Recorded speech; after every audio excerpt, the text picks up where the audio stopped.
Hello, good morning student. तो देखो, जो हमारा इंपॉर्टेंट क्वेश्चन जो चल रहे थे उसमें सीरीज में हमने 7 चैप्टर चल रहा था। उसके 7 चैप्टर में कुछ क्वेश्चन हमने कर लिए थे। अब उसमें आगे क्वेश्चन करते हैं। देखो, क्वेश्चन है इसमें अगला कि find the coordinate of point which divide the line segment joining the point 4-3 8 5 in the ratio 3:1 internally. मतलब एक ऐसा रेशियो फाइंड करो जो मतलब इन दोनों पॉइंट को डिवाइड कर, ऐसा पॉइंट फाइंड करो जो इन दोनों पॉइंट्स को बीच से डिवाइड करता है। उस बिंदु के निर्देशांक ज्ञात कीजिए जो बिंदु 4-3-8-5 को मिलाने वाले रेखाखंड को 3:1 के अनुपात में आंतरिक रूप से विभाजित करता है। कहने का मतलब ये है कि यहाँ पे एक मैं स्ट्रेट लाइन लेता हूँ। देखो, ये मैंने एक लाइन ली, ये पॉइंट ए मान लिया, ये पॉइंट बी मान लिया। क्वेश्चन में ये बोला गया है कि उस बिंदु के निर्देशांक ज्ञात कीजिए, कोऑर्डिनेट फाइंड करने उस पॉइंट के जो इस पॉइंट को और इस पॉइंट को मिलाने वाले रेखाखंड। तो एक पॉइंट तो ए मैंने मान लिया 4-3 है, दूसरा पॉइंट मैंने मान लिया 8-5। इनको जो रेखाखंड मिला रहा है, जो लाइन मिला रही है, ज्वाइन कर रही है, उसको 3:1 में डिवाइड करता है। ऐसा पॉइंट बताओ।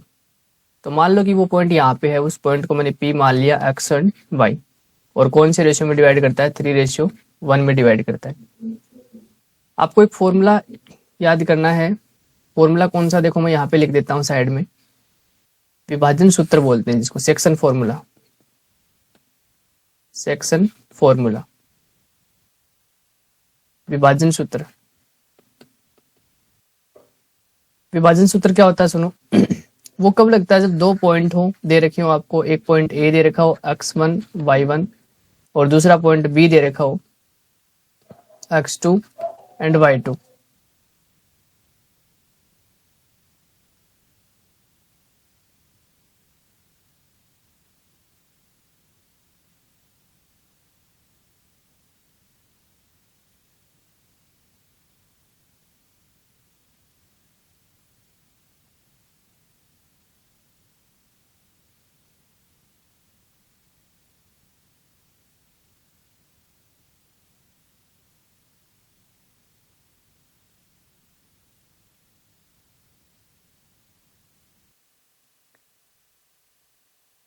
बीच में कोई पॉइंट ये फाइंड करना होता है जिसको P लिखते हैं, एक्स वाई लिख देते हैं पॉइंट।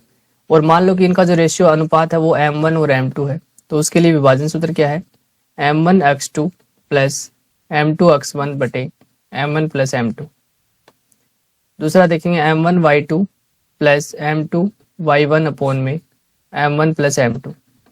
ये इंटरनली के लिए होता है, आंतरिक रूप से विभाजन के लिए होता है। और बाह्य रूप से विभाजन आ जाए, यानी कि एक्सटर्नली आ जाए, तो यहाँ पे माइनस लग जाएंगे। ये माइनस हो जाएगा, यहाँ पे भी माइनस हो जाएगा, यहाँ पे भी माइनस, यहाँ पे माइनस, माइनस हो जाएंगे। आप इस पे देखो, इंटरनली आंतरिक की बात करिए, माइनस वाला आपके है नहीं, एक्सटर्नली नहीं है, तो इसलिए वो नहीं देखेंगे अपन। तो यहाँ पे फॉर्मूला लगाते हैं। देखो, मैंने क्या बताया, इसको x1 y1 मान लो। अब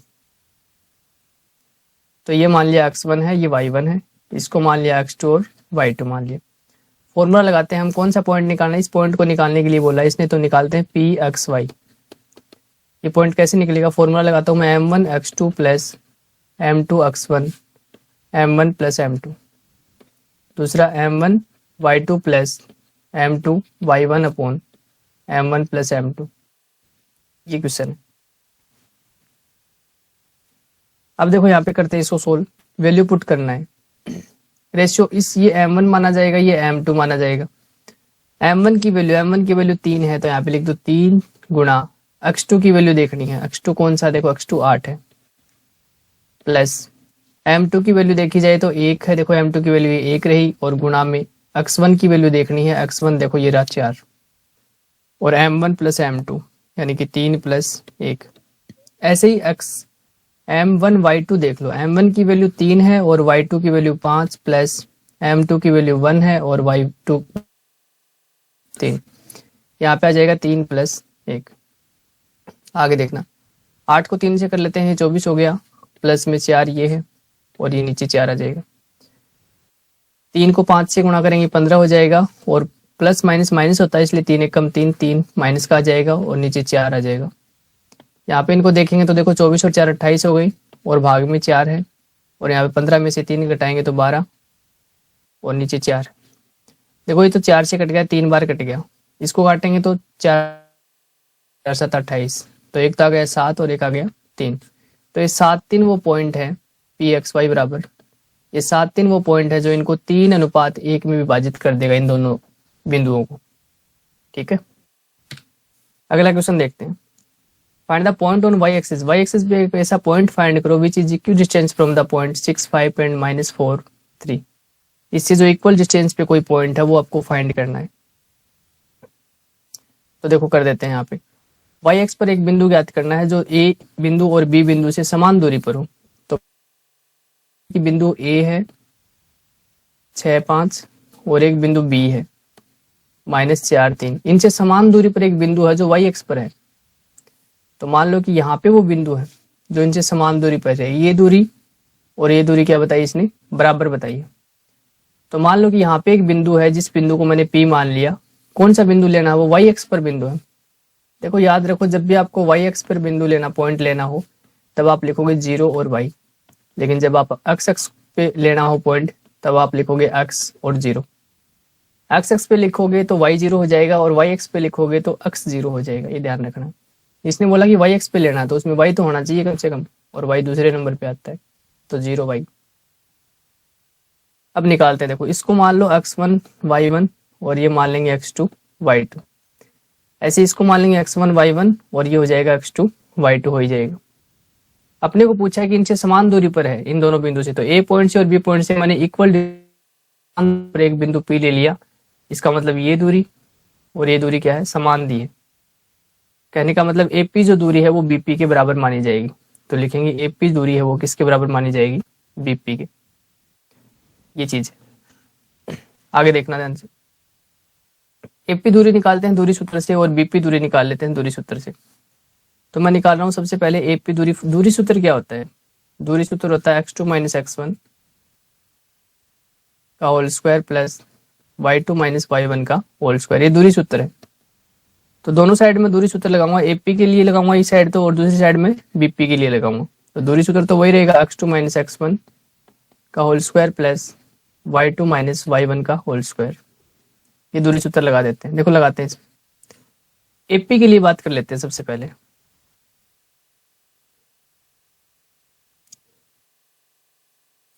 सबसे पहले एपी के लिए बात कर लेते हैं। देखो ये दूरी, तो x2 में से x1 घटाना पड़ेगा। x2 में से x1 यानी कि 0 में से कितना घटाना पड़ेगा, 6। तो लिखेंगे 0 - 6 का होल स्क्वायर। y2 में से y1 घटाना है, y2 की वैल्यू y है और y1 की वैल्यू 5 है, तो y में से कितना घटाना है, 5। ऐसे ही सेट करेंगे अपन। इस साइड ये किसके लिए निकाल रहे हैं, बीपी के लिए निकाल रहे हैं। तो बीपी देखो ये रही। तो देखो x2 में से x1 घटाना पड़ेगा, तो x2 0 है और 0 में से जब घटाएंगे अपन कितना, -4 घटाएंगे, तो माइनस माइनस प्लस हो जाएगा ये। और y2 मतलब y में से कितना घटाना पड़ेगा, y1 यानी कि 3 घटाना पड़ेगा। आगे देखते हैं। माइनस का 6 और -6 का स्क्वायर करेंगे तो प्लस का 36 हो जाएगा, क्योंकि माइनस से माइनस कट जाता है स्क्वायर में। प्लस यहाँ पे a - b का होल स्क्वायर का फॉर्मूला लगेगा, तो वो ऐसे लगाया करो। देखो y का स्क्वायर कर दो और माइनस लगा लो, माइनस है तो माइनस लगा लो। 5 का डबल कर दो, 5 का डबल 10 होता है और 10 को y से करोगे तो 10y प्लस 5 का स्क्वायर। ठीक है, पहले माइनस है तो पहले माइनस, बाद में प्लस। अगर प्लस होता तो दोनों साइड प्लस लिखते। 4 का स्क्वायर 16 हो जाएगा, प्लस इस पे देखो लगाओ आप, इसे y का स्क्वायर कर दो और माइनस लगा के 3 का डबल 6, तो 6y लिख दो, और प्लस में 3 का स्क्वायर 9। दोनों साइड से रूट काट दो। यहाँ से क्या बचा, देखो यहाँ पे देखो 36 में 25 जोड़ लो, तो ये कितना हो गए, 1 6 और 5 11, 3 और 2 5 और 1 6, 61 हो गई, 61। और प्लस में कितना है, वाई स्क्वायर माइनस 10y बराबर। दूसरी साइड देखना, 16 में 9 जोड़ेंगे तो 25 हो जाएंगे, और प्लस में कितना है, वाई स्क्वायर माइनस का लेके जाएंगे तो माइनस का हो जाएगा, तो ये वाई स्क्वायर से वाई स्क्वायर कट जाएगा। यहाँ से बचेगा 61। अब देखो y को एक साइड कर लो, तो माइनस का 10y, और ये y इधर जाएगा माइनस का 6y, तो प्लस का हो जाएगा बराबर। इस साइड देखो 25 तो है ही, और 61 इधर लेके आएंगे तो माइनस का 61 हो जाएगा ये। तो यहाँ पे 10y में से 6y घटाएंगे तो माइनस का 6 ना 25, 61 में से 25 घटा लो, माइनस की संख्या बच जाएगी। कितनी बचेगी देखो अभी, 36 बचेगी। माइनस का 36 बच जाएगा ये, ठीक है।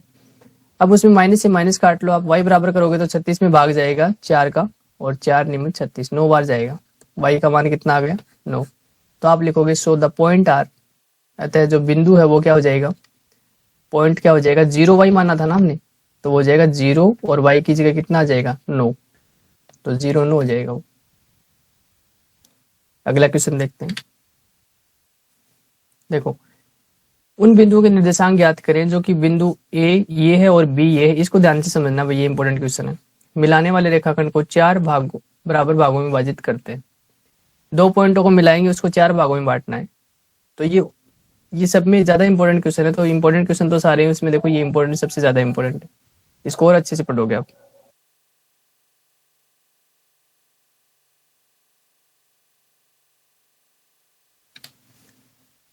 तो देखो यहाँ पे करते हैं। सबसे पहले एक लाइन बना लो आप, तो ये सीधी लाइन होगी। इसको a मान लो -2 और 2, इसको b मान लो, और b को कितने मान लेते हैं 2 और 8 हो गया। इसको 4 भागों में बांटना है। तो देखो इसको 4 भागों में बांटते हैं। 4 भागों में बांटेंगे तो इसमें बीच में लाइनें कितनी खींचेंगे, लाइन 3 लाइनें खींचेंगे, 4 भागों में बढ़ जाएगा। देखो 1 2 और 3, बीच में 3 लाइनें खींचते ही 4 भागों में बढ़ जाएगा। इस पॉइंट को मैंने मान लिया P और XY, इस पॉइंट को मैंने मान लिया QXY, और इस पॉइंट को मैंने मान लिया RXY। इसने बोला कि 4 भागों में विभाजित करता है, उन बिंदुओं के निर्देशांक बताइए, कोऑर्डिनेट बताने आपको। तो P Q और R के कोऑर्डिनेट बताने। देखो बहुत आसान क्वेश्चन है, इसमें मध्य बिंदु सूत्र लगा लेंगे अपन। चाहे तो इसमें ये कर सकते हो आप, अनुपात देखोगे तो जैसे Q बिंदु जाएगा ये, क्योंकि इस साइड 2 भाग और इस साइड 2 भाग। और जैसे P बिंदु आप देखोगे तो P बिंदु के इस साइड 1 भाग है और इस साइड 3 भाग बच गए, तो 1:3 लगाना है। और R के हिसाब से करेंगे तो इसके इस साइड 3 भाग बच गए, देखो 1 2 3, तो 3 भाग हो गई, और रेशियो इस साइड 1 भाग बचा तो 3:1। तो या तो इनसे निकाल लो, या फिर अपन मध्य बिंदु सूत्र से सीधा करेंगे। देखो आसानी से हो जाएगा उससे, देखना। जैसे मान लो कि पहले मैं Q बिंदु निकाल लेता हूं। मध्य बिंदु सूत्र आपको पता होना चाहिए, midpoint formula. Midpoint formula, मध्य बिंदु सूत्र, मध्य बिंदु सूत्र।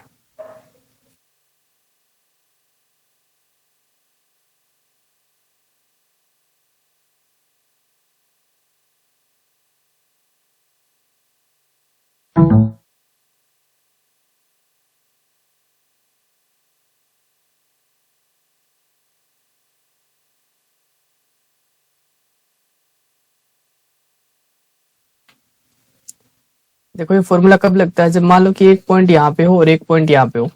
एक पॉइंट A x1 y1 हो, और दूसरा पॉइंट B हो x2 और y2। तो एकदम बीच का बिंदु अगर जब निकालना हो इसमें, एकदम बीच का फॉर्मूला क्या होता है बीच का बिंदु निकालने का। जैसे मान लो कि एक बिंदु P है बीच में, तो P बिंदु के कोऑर्डिनेट अगर निकालने हो, Pxy मान सकते हो इसको। तो कैसे फॉर्मूला होता है x1 + x2/2 और y1 + y2/2, ये होता है मध्य बिंदु सूत्र।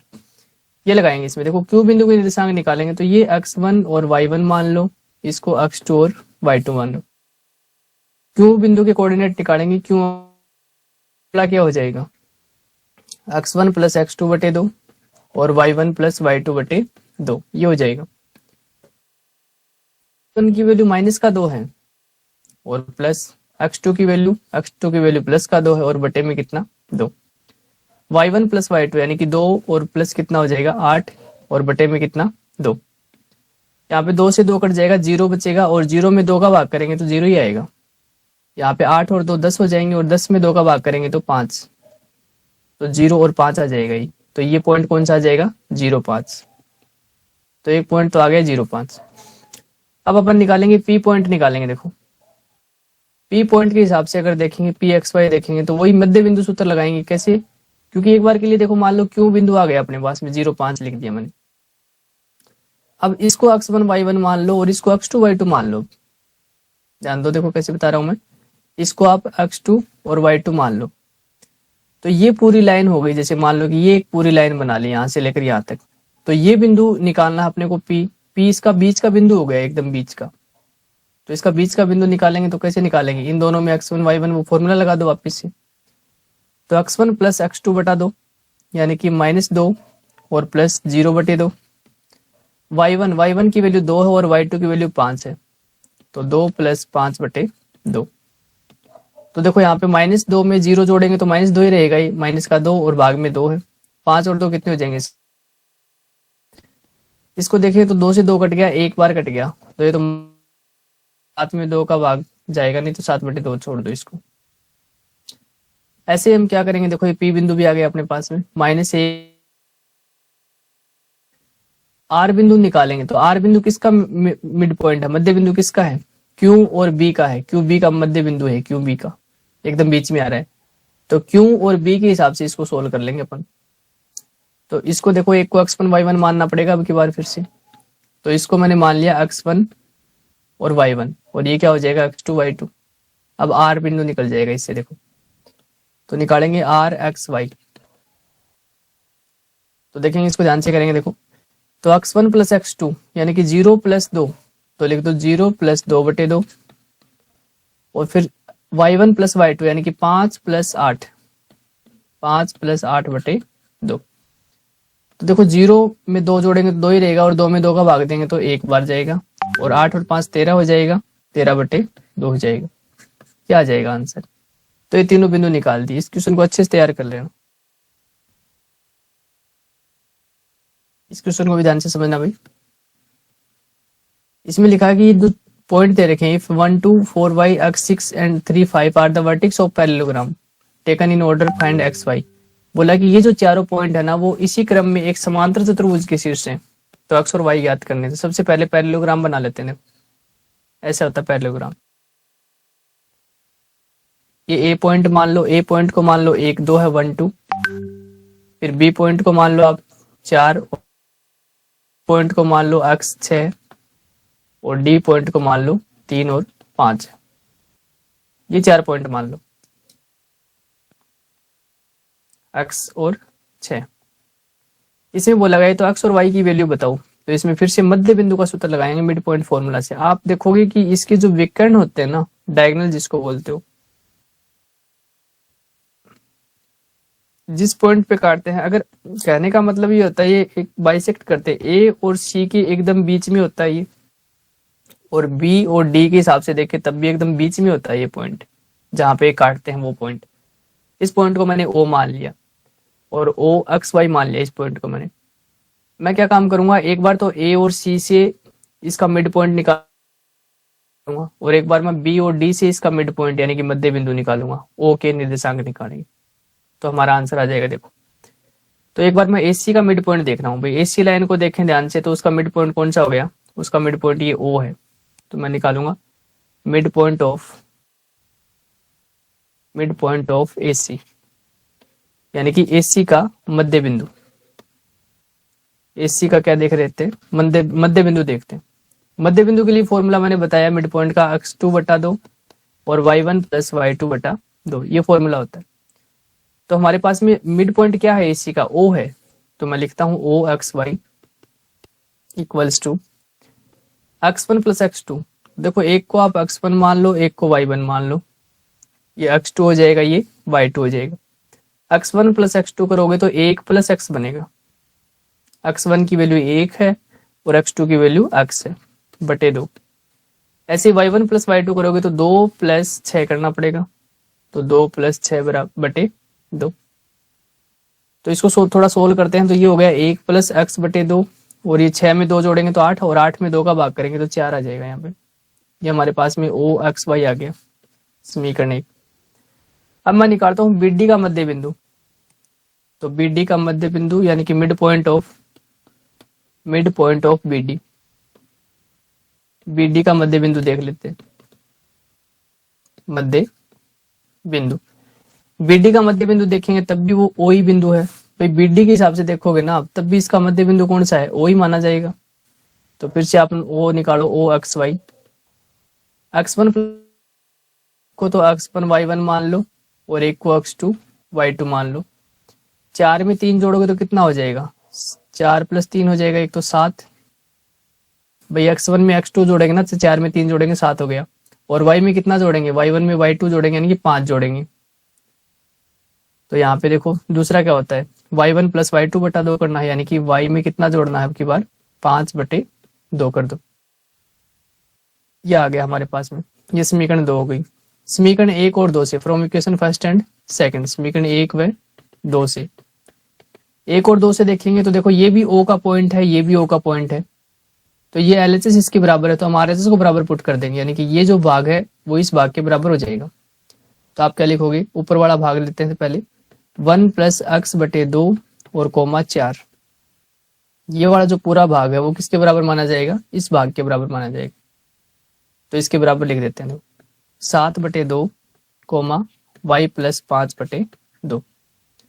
आगे करते हैं, ध्यान देना, इसका मतलब ये पहला जो भाग है इसका वो पहले भाग के बराबर, x की वैल्यू x के बराबर, और दूसरा जो भाग है वो दूसरे भाग के बराबर माना जाएगा। तो यानी कि कर देते हैं इसको सोल्व, 1 तो बराबर माना जाएगा 7/2 के, और दूसरा 4 है वो बराबर माना जाएगा, देखो 4 दूसरा भाग किसके बराबर माना जाएगा, दूसरे भाग के, y + 5/2 के। अब यहाँ पे वज्र गुणा करते हैं, क्रॉस मल्टीप्लाई, तो क्रॉस मल्टीप्लाई करेंगे तो देखो क्या हो जाएगा, 2 को करेंगे इससे, 2 को 1 से करेंगे 2, और 2 को x से करेंगे तो 2x बराबर, 7 को 2 से कर लेंगे तो 14 हो जाएगा, 2x बराबर करेंगे तो 14 में से 2 माइनस हो जाएगा, ये प्लस का नंबर इधर जाके माइनस हो जाता है, तो 2x बराबर कितना बच गया 12, और x बराबर करेंगे तो 12 में 2 का भाग कर दो, 6 बार जाएगा, x का मान 6 आ गया। यहाँ पे देखो 4 के नीचे कुछ भी नहीं तो 1 लगाओ और वज्र गुणा कर दो, cross multiply, cross multiply, y + 5 को 1 से करेंगे तो y + 5 ही रह जाएगा, और 4 को 2 से करेंगे तो 8 हो जाएगा, y बराबर करेंगे तो 8 और प्लस का 5 इधर जाएगा तो माइनस का हो जाएगा, y बराबर 3 बच जाएगा। तो x का मान आ गया अपने पास, y का मान आ गया। आगे देखते हैं, देखो, find the coordinate of point A where AB is the diameter of circle whose center is 2 - 3 and B is 1 4। इसने बोला है कि एक AB है वो डायमीटर दे रखा है, वृत्त का व्यास दे रखा है, एक ही निर्देशांक आपको ज्ञात करने हैं जिसमें AB वृत्त का व्यास है। तो सबसे पहले मैं वृत्त बना देता हूं, और ये उसका व्यास बना दिया मैंने AB, इसको A लिख दिया और इस साइड मैंने B लिख दिया। इसने बोला कि A के निर्देशांक ज्ञात करो, तो A के ज्ञात करने हैं, A को मैंने XY मान लिया, और B के तो इसने दे रखे हैं, देखो B कितना है 1 4, और सेंटर जिसका केंद्र दे रखा आपको 2 और -3, तो केंद्र बिंदु इसको मैंने O मान लिया, और ये कितना दे रखा है 2 और -3 दे रखा है, ध्यान दो इस पे। ये बिंदु A था और ये बिंदु B है, AB के एकदम बीच का बिंदु होता है O, तो AB का मध्य बिंदु क्या है, O है। तो यहाँ पे क्या लिखोगे, mid point of AB, AB का मध्य बिंदु, AB का मध्य बिंदु, AB का मध्य बिंदु क्या है भाई, O है, और O के निर्देशांक कितने हैं 2 -3 है, और मध्य बिंदु का सूत्र क्या होता है, x1 + x2/2 y1 + y2/2 होता है। तो मैंने क्या बताया, इसको x1 और y1 मान लो, और एक बिंदु का आप x2 और y2 मान लो, ये इसका मध्य बिंदु हो ही गया O। तो देखो इस सूत्र में रखते हैं, तो फिर से लिखते हैं O 2 - 3 बराबर, यानी कि x में कितना जोड़ेगा, 1 जुड़ेगा, तो x + 1/2, y1 में, y1 देखो ये रहा y, और y2 यानी कि 4 जुड़ेगा, तो y में कितना जुड़ेगा 4, और भाग में कितना 2। मैंने बताया था पहला भाग पहले भाग के बराबर माना जाएगा, क्योंकि ये x का मान होता है, ये जैसे ये पूरा भी x का मान हो गया, ये पूरा y का मान हो गया, तो x का मान x के बराबर, y का मान y के बराबर लिख सकते हैं। तो 2 किसके बराबर हो जाएगा, x + 1/2 के, -3 किसके बराबर हो जाएगा, -3 हो जाएगा y + 4/2 के बराबर, ठीक है, ऐसे हो जाएगा ये। करते हैं इसको सोल्व, देखो यहाँ पे इसके नीचे 1 लगा के इसको वज्र गुणा करते हैं, क्रॉस मल्टीप्लाई, तो x + 1 को 1 से करेंगे तो x + 1 ही रहेगा, और 2 को x बराबर करेंगे तो प्लस का 1 इधर जाएगा, माइनस का हो जाएगा, यानी कि 4 माइनस 1 और x का मान कितना आ गया, 3 आ गया। इसके नीचे 1 लगा लेते हैं, वज्र गुणा करेंगे देखो फिर से, तो y प्लस 4 को 1 से करेंगे तो y प्लस 4 ही रहेगा, तो y प्लस 4 बराबर 3 को 2 से गुणा कर लेंगे तो 3 दूनी 6 हो जाएगा, माइनस का 6 हो गया। y बराबर करेंगे तो प्लस का 4 इधर गया तो माइनस का हो जाएगा, तो -6 तो था ही और माइनस का ही 4 हो गया, तो y का मान कितना हो गया, माइनस का 10 हो गया। -4 -6 जुड़ जाएंगे, माइनस के 10 हो गई। यानी कि जो a पॉइंट आ गया, x और y की वैल्यू आ गई ना, a पॉइंट क्या था, x y था, तो यहाँ पे क्या लिखोगे, बिंदु a, बिंदु a, बिंदु a, और एक्स वाई की जगह, एक्स की जगह तो लिख दो 3 और वाई की जगह लिख दो -10, 3 - 10 हो जाएगा। ठीक है, अगला क्वेश्चन देख, लास्ट क्वेश्चन है इसका, देखना है इस चैप्टर का। एक समचतुर्भुज का क्षेत्रफल ज्ञात कीजिए जिसके शीर्ष आपको क्रमशः ये दे रखे हैं। Find the area of rhombus, its vertex are in taken in order. मतलब समचतुर्भुज क्या होता है, जिसकी सारी साइड इक्वल होती हैं, वो होता है समचतुर्भुज, रोम्बस होता है। इसको मैंने ए पॉइंट मान लिया, ए के निर्देशांक कितने मान लेते हैं, 3 और 0। इसको मैंने बी मान लिया, बी के ले लेते हैं 4 5। सी मान लिया मैंने -1 और 4, और डी मान लिया मैंने -2 और -1। इसका क्षेत्रफल ज्ञात करना है, एरिया फाइंड करना है रोम्बस का। तो देखो एरिया ऑफ रोम्बस फॉर्मूला क्या होता है, एरिया ऑफ रोम्बस, रोम्बस समचतुर्भुज का क्षेत्रफल, समचतुर्भुज का क्षेत्रफल फॉर्मूला होता है 1/2 गुणा product of diagonal, product of diagonal, यानी कि हिंदी में लिखता हूं 1/2 गुणा विकिरणों का गुणनफल, विकिरणों का गुणनफल, ये सूत्र होता है। तो मतलब इसके डायगोनल निकालने पड़ेंगे। एक तो 2 डायगोनल होते हैं देखो समचतुर्भुज में, कौन से 2 विकर्ण होते हैं। एक विकर्ण तो ये है और एक विकर्ण ये। तो एक विकर्ण, पहले मैं इस विकर्ण की लंबाई निकाल लूंगा कितनी आती है लेंथ, और फिर मैं बीडी विकर्ण की लंबाई निकालता हूँ। तो लंबाई निकलेगी दूरी सूत्र से, दूरी सूत्र से हम एक को मान लेंगे x1 y1 और एक को मान लेंगे x2 और y2, फिर दूरी निकल जाएगी। देखो ए से लेकर सी तक कितना दूर है पता चल जाएगा। तो यहाँ पे सबसे पहले निकालते हैं AC। दूरी निकालने के लिए डिस्टेंस फॉर्मूला x2 - x1 का whole square plus y2 - y1 का होल स्क्वायर लगाते हैं। देखो फॉर्मूला x2 मतलब -1 है, तो -1 माइनस x1 करो, x1 मतलब 3 whole square, y2 - y1, y2 की वैल्यू 4 है और 4 में से y1 घटाएंगे यानी कि 0, तो 4 - 0 का होल स्क्वायर। इसको आगे करते हैं। देखो -1 -3 जुड़ जाएंगे, माइनस की संख्या माइनस के 4 हो जाएंगे, और -4 का स्क्वायर कितना होता है, +16, क्योंकि 4 का स्क्वायर 4 चौका 16 हो जाता है। ऐसे यहाँ पे 4 में से 0 घटाएंगे तो 4 ही बचेगा, और 4 का स्क्वायर फिर से कितना हो जाता है, 4 × 4 यानी कि 16 हो जाता है। तो फिर से 16 आ गया, 16 और 16 कितने हो गई, 32 हो गई, तो रूट के अंदर 32 आ गया।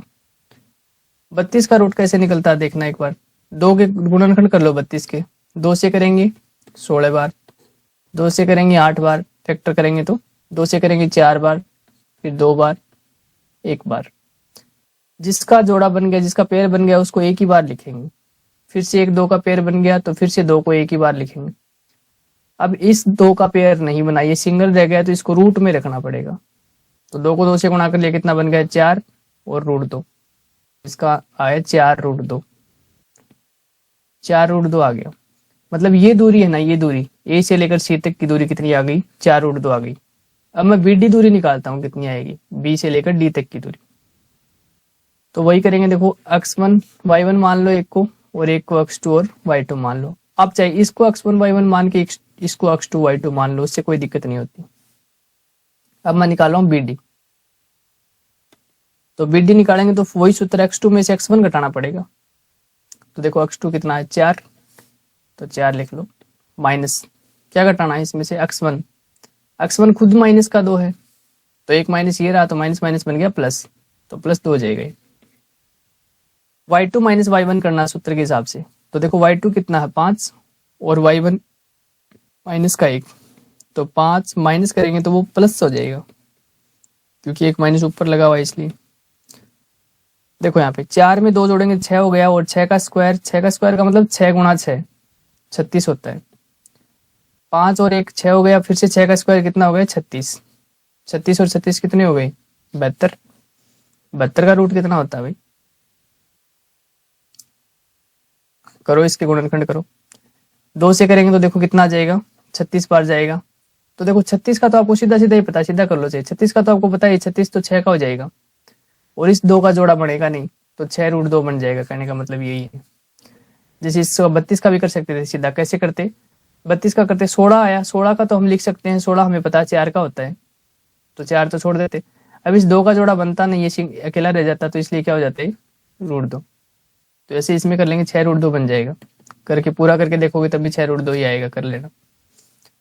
अब निकाल देते हैं, हम एरिया निकाल देते हैं सूत्र से। तो देखो एरिया ऑफ रोम्बस यानी कि समचतुर्भुज का क्षेत्रफल का क्षेत्रफल 1/2 गुणा विकिरणों का गुणनफल करना है, यानी कि प्रोडक्ट ऑफ डायगोनल। तो दोनों विकिरणों को गुणा कर दो, इसको और इसको गुणा कर दो। तो 4√2 को गुणा करेंगे 6√2 से, तो देखो 2 से काट लो, 2 बार कट गया। तो ये तो हो गया 2√2 और गुणा में कितना 6√2। ध्यान दो भाई, 2 को गुणा कर लो 6 से, 6 दूनी हो गया 12। √2 को √2 से गुणा करते हैं तो 2 बन जाता है, और 12 दूनी कितना हो गया 24। तो 24 स्क्वायर यूनिट, 24 स्क्वायर यूनिट लिखेंगे, वर्ग इकाई, क्योंकि क्षेत्रफल में वर्ग लगता है, स्क्वायर लगता है। तो 24 वर्ग इकाई अपना आंसर हो जाएगा। अगला क्वेश्चन देखो, अगला जो हमारा चैप्टर है त्रिकोणमिति, ट्रिग्नोमेट्री वाले कुछ क्वेश्चन करेंगे अपन इसमें से। तो ट्रिग्नोमेट्री के बारे में थोड़ी सी जानकारी देता हूँ पहले मैं, उसके बाद में इसके क्वेश्चन करेंगे। तो ट्रिग्नोमेट्री, त्रिकोणमिति का मतलब है 3 कोण का जो माप होता है उसी को त्रिकोणमिति बोलते हैं, ट्रिग्नोमेट्री। अब कुछ चीजें मैंने त्रिभुज के बारे में मैं पहले ही बता चुका था। ट्रिग्नोमेट्री जो है वो समकोण त्रिभुज पर आधारित है, इतना ही ध्यान रखो आप। समकोण त्रिभुज, right angle triangle, right angle triangle समकोण त्रिभुज पर आधारित है। देखो समकोण त्रिभुज वो होता है जैसे 90 डिग्री का कोण बनता हो, राइट एंगल ट्रायंगल वो होता है जैसे 90 डिग्री का एंगल बनता हो।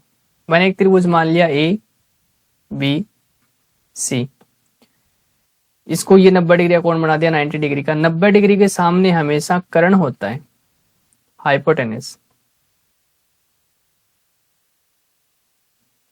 ठीक है। और नीचे जो वैल्यू होती है, नीचे नॉर्मली हम बेस आधार मानते हैं, बेस आधार, लेकिन हर बार आधार नहीं होता नीचे, वो थीटा के हिसाब से चेंज होता है, वो मैं बताऊंगा क्वेश्चन करेंगे तब कैसे चेंज होता है। और नॉर्मली हम इसको क्या मानते हैं, परपेंडिकुलर मानते हैं, यानी कि लंब मानते हैं, परपेंडिकुलर, ठीक है। करते हैं, देखो क्वेश्चन करते हैं इसके, कैसे क्वेश्चन आएंगे वो सुनना। तो कहने का मतलब ये है, जैसे यहाँ पे कोई भी त्रिभुज आ गया, सबसे पहले अपने को सोल्व करना पड़ेगा, और थीटा के हिसाब से चेंज होता रहता है आधार। जैसे मान लो कि मैंने एक ट्रायंगल बनाया, 90 डिग्री का कोण है, 90 डिग्री के सामने हमेशा हाइपोटेनस यानी कि कर्ण रहेगा, ये तो हमेशा याद रखो चाहे आप। नीचे नीचे हर बार आधार नहीं होता। मान लो कि मैंने यहाँ पे थीटा ले लिया, कोण यहाँ पे लिख दिया, कोण थीटा, यहाँ पे थीटा होता है कोण। अगर कोण मैंने यहाँ पे लिख दिया तो इसके सामने ये लंब माना जाएगा, फिर ये क्या हो गया आपकी बात, परपेंडिकुलर हो गया। और फिर ये क्या बच गया, इसको आधार बनना पड़ेगा अब, यानी कि बेस, ये आधार माना जाएगा अब थीटा के हिसाब से। थीटा यहाँ पे है तो इसके सामने लंब होगा, और इसमें अगर थीटा पूछे कहाँ है तो आप बोलोगे सर थीटा इसमें यहाँ मिलेगा, क्योंकि थीटा के सामने देखो क्या होता है, लंब होता है, यानी कि परपेंडिकुलर होता है। एक आपको इसमें पाइथागोरस थ्योरम याद रखनी है, पाइथागोरस थ्योरम, पाइथागोरस प्रमेय।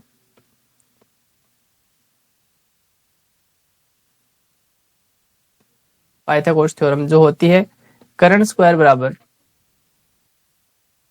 आधार स्क्वायर प्लस लंब स्क्वायर, ये होती है।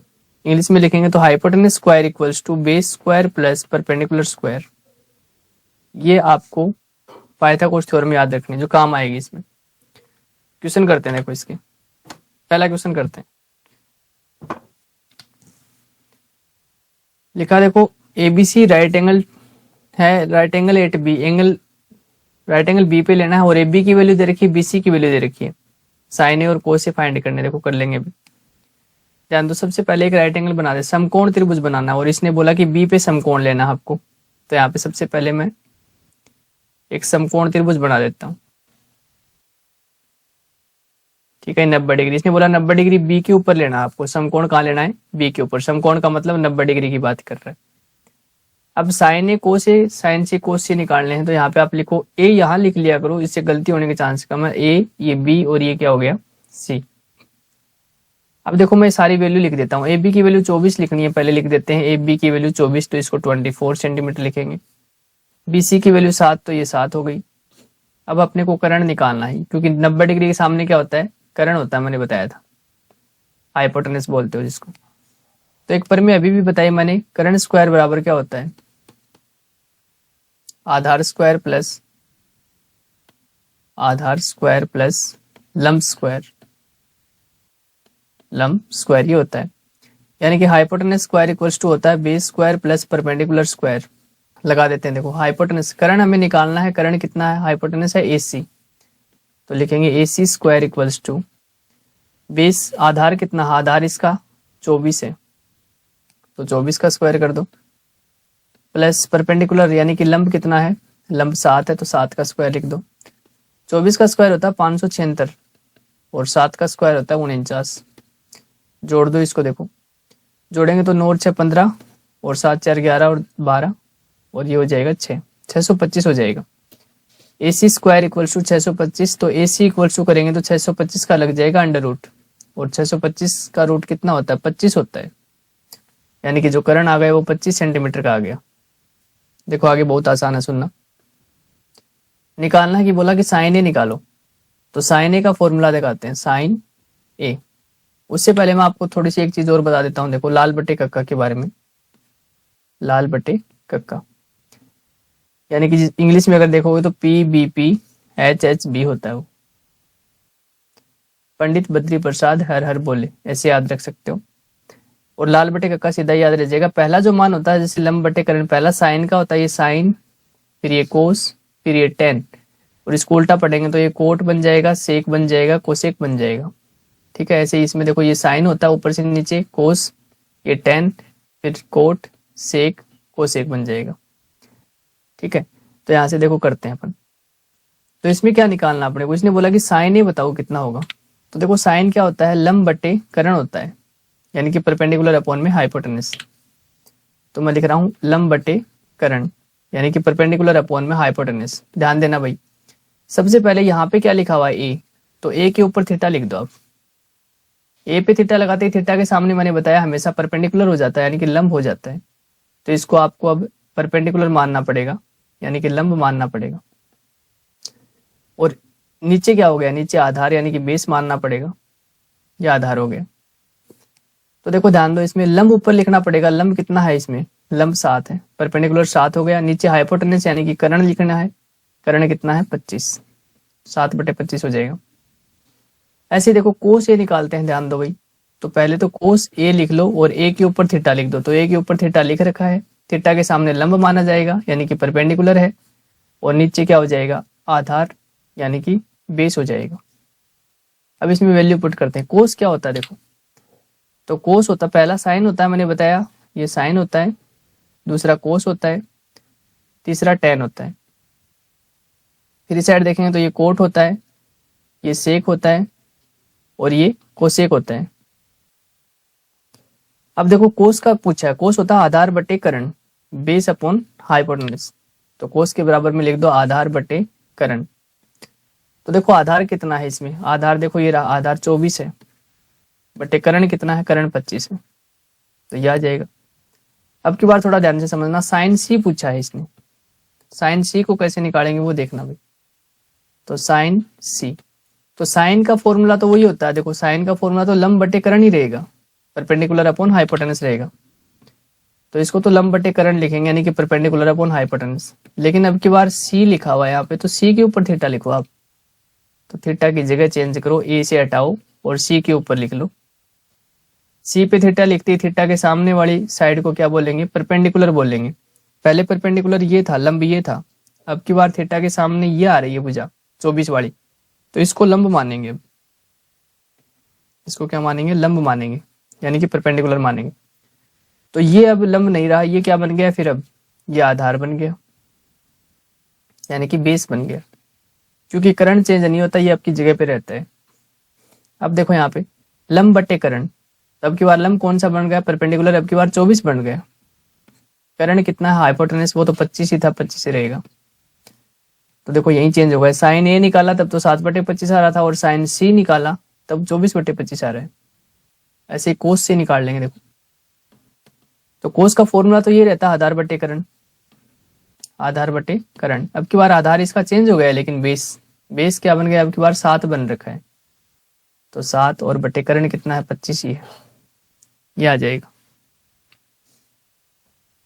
अगला क्वेश्चन देखते हैं। देखो लिखा कि बी और क्यू ऐसे न्यून कोण है कि साइन बी बराबर साइन क्यू, तो सिद्ध कीजिए कि कोण बी बराबर क्या आ जाए, कोण क्यू आ जाए, angle B equals to angle Q आए। ये चीज अपने को प्रूफ करनी है, ध्यान दो, इसको करते हैं। बी और क्यू क्या है, दोनों एक्यूट एंगल है, और sine B equals to sine Q भी दे रखा है।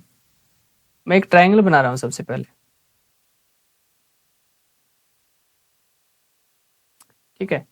इसने बोला है कि बी और क्यू दोनों न्यून कोण लेने हैं, 90 से छोटे होने चाहिए। तो मैंने बी को यहाँ पे ले लिया और क्यू को यहाँ पे ले लिया, क्योंकि ये तो 90 का कोण बन रहा है, तो यहाँ पे ना तो बी ले सकते ना क्यू ले सकते, 90 से छोटे लेने हैं दोनों, न्यून कोण 90 से छोटे होते हैं। तो इसको 90 ले लिया, तो इसको बी ले लिया, इसको क्यू ले लिया, और इसको मैं कोई भी तीसरा नाम दे सकता हूँ, आर दे दो, एस दे दो, टी दे दो, कुछ भी दे दो। अब देखो यहाँ पे साइन बी की वैल्यू निकालते हैं, ध्यान देना भाई। साइन बी, साइन थीटा का फॉर्मूला क्या होता है, लाल बटे कक्का से देख लो आप।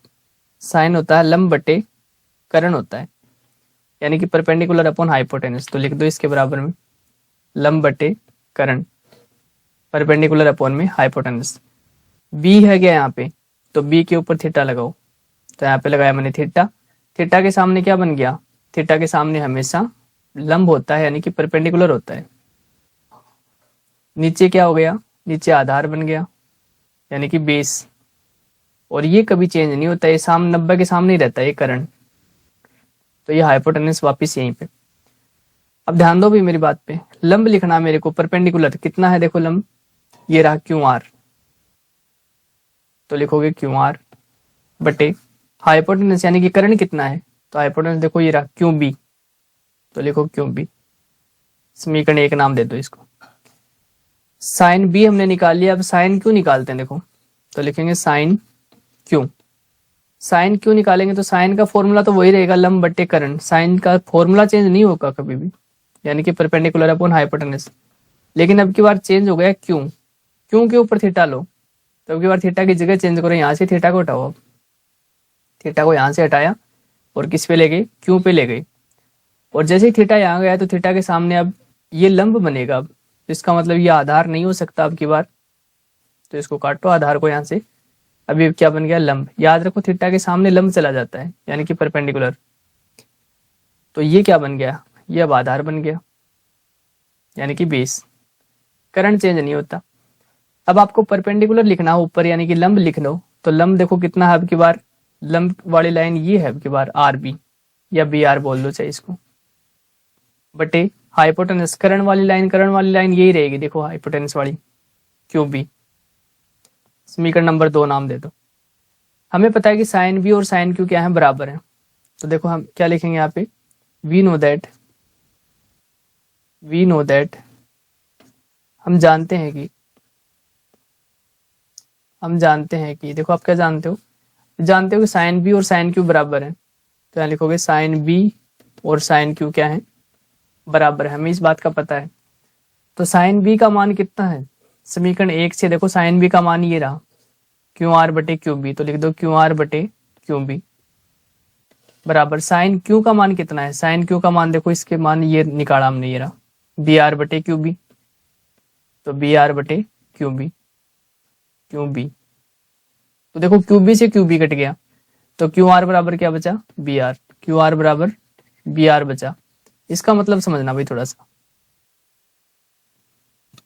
इसका मतलब ये है कि क्यू आर वाली लाइन है ना, वो बी आर वाली लाइन के बराबर मानी जाएगी। मतलब ये जो क्यू आर वाली लाइन है ये बी आर वाली लाइन के बराबर मानी जाएगी। तो ये 10 सेंटीमीटर की है तो ये भी 10 की मानी जाएगी, कहने का मतलब ये। और इस त्रिभुज में दो भुजा फिर तो बराबर हो जाएंगी, ये भुजा और ये भुजा क्या हो जाएगी, दो साइड इक्वल हो जाएंगी। और आपको याद है मैंने पढ़ाया था कि एक ऐसा ट्राइंगल होता है जिसमें दो साइड इक्वल होती हैं, उसको बोलते हैं समद्विबाहु। उस त्रिभुज का नाम क्या होता है, समद्विबाहु, आइसोस्केलेस ट्रायंगल बोलते हैं उसको।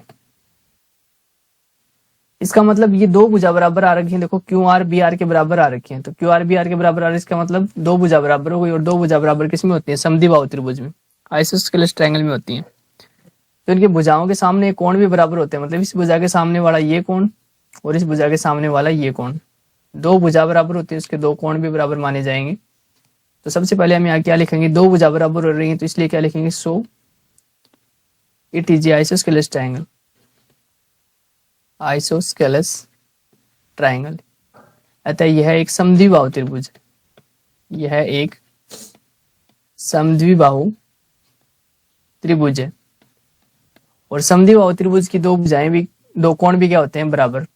तो देखो इस भुजा के सामने कोण कौन सा है, बी, इस भुजा के सामने कौन सा कोण, बी, और इस भुजा के सामने कौन सा कोण, क्यू। तो बी और क्यू क्या होंगे, बराबर माने जाएंगे। तो कोण बी बराबर क्या हो जाएगा, कोण क्यू। यही आपको सिद्ध करना था, हैंड्स प्रूफ। ठीक है, अगला देखो, इसको समझना, ये वाला क्वेश्चन समझते हैं। देखो गिवन आपको दिया कि 15 कोट ए बराबर 8 है, तो आपको साइन ए और सेक ए का मान निकालना है। तो लिख लो, देखो 15 कोट ए बराबर 8। तो ध्यान दो, कोट ए बराबर करोगे ना तो ये हो जाएगा 8 और गुणा की संख्या जाएगी भाग में, डिवाइड में भेज दो 15 को, 8/15 हो गया।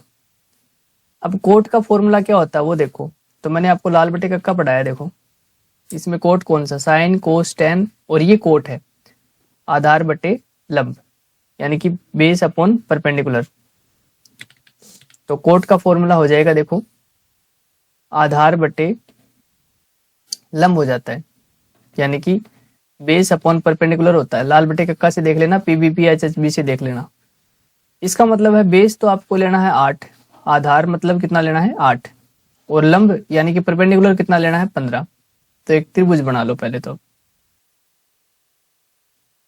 मैंने आपको बताया था ए यहाँ पे लिख लिया करो, ये ए हो गया, ये बी हो गया, ये सी हो गया, और ए यहाँ पे लिखोगे तो आपको इसको आधार मान लेना है। तो ये आधार हो गया, देखो ए के ऊपर थीटा लेना है, इसने बोला है, तो ए पे थीटा लिख दो। थीटा के सामने क्या होता है, लंब, परपेंडिकुलर होता है, और इसने बोला लंब आपको कितना लेना है, लंब का मान लेना है 15, तो यहाँ पे 15 ले लो। फिर इसने बोला आधार का मान लेना है आपको 8, तो आधार 8 ले लो आप, 20। अब ये करण निकाल लेंगे कितनी आएगी, निकालते हैं। देखो हमें पता है कि करण स्क्वायर बराबर क्या होता है, आधार स्क्वायर प्लस लंब स्क्वायर, यानी कि हाइपोटेनस, हाइपोटेनस की स्क्वायर कितनी, हाइपोटेनस ये है AC, तो लिखो AC स्क्वायर इक्वल्स टू आधार कितना हो गया, बेस, बेस देखो ये रहा 8 है, प्लस लंब कितना है, ये रहा लंब देखो 15। 8 का स्क्वायर 64 हो गया, 15 का स्क्वायर 225 हो गया, जोड़ देते हैं इसको, 5 और 4 9 हो जाएगा, 6 और 2 8 और 2 289 हो जाएगा। AC स्क्वायर इक्वल टू 289, और AC इक्वल टू करेंगे तो 289 का लग जाएगा अंडर रूट। याद रखो 289 का रूट होता है 17, तो ये कितनी आ जाएगी, 17 सेंटीमीटर आ जाएगी। ध्यान दो आपको क्या पूछा, साइन ए और सेक ए का मान पूछा है, तो लिखेंगे साइन ए बराबर, साइन ए क्या होता है, लाल बटे कक्का से देखो पीछे लिख पाए थे वो लिख लिया और बार बार में। साइन थीटा क्या होता है, लंब बटे करण, ये रहा साइन थीटा, यानी कि परपेंडिकुलर अपॉन में हाइपोटेनस, तो लिखेंगे लंब बटे करण, परपेंडिकुलर अपॉन में हाइपोटेनस। तो देखो ए के ऊपर थीटा लो पहले तो आप, तो ए पर थीटा ले ही रखा हमने, थीटा के सामने क्या हो जाता है, परपेंडिकुलर, यानी कि लंब हो जाता है, और नीचे क्या हो जाता है, आधार, यानी कि बेस हो जाता है। हमें लंब लिखना है, लंब कितना है 15 बटे हाइपोटेनस, यानी कि करण कितना है 17, तो 15/17 आ गया। दूसरा इसने बोला कि सेक ए का मान बताओ आप, सेक ए, सेक का सूत्र पता होना चाहिए, पीछे चलते हैं। तो देखो साइन कोस टेन फिर कोट सेक, सेक का सूत्र ये रहा करण बटे आधार, तो लिखते हैं करण बटे आधार, यानी कि हाइपोटेनस अपॉन में बेस। तो देखो ए के हिसाब से ए पी थीटा लेना, तो ए पी थीटा हमने ले रखा है, तो ट्रायंगल सही है। तो हाइपोटेनस यानी कि कर्ण ले लो आप कितना 17, और आधार यानी कि बेस कितना लेना पड़ेगा 8, 17/8 हो जाएगा। ये आपके आंसर आ जाएंगे। ठीक है, तो इन तरीके से इन क्वेश्चनों को करेंगे अपन।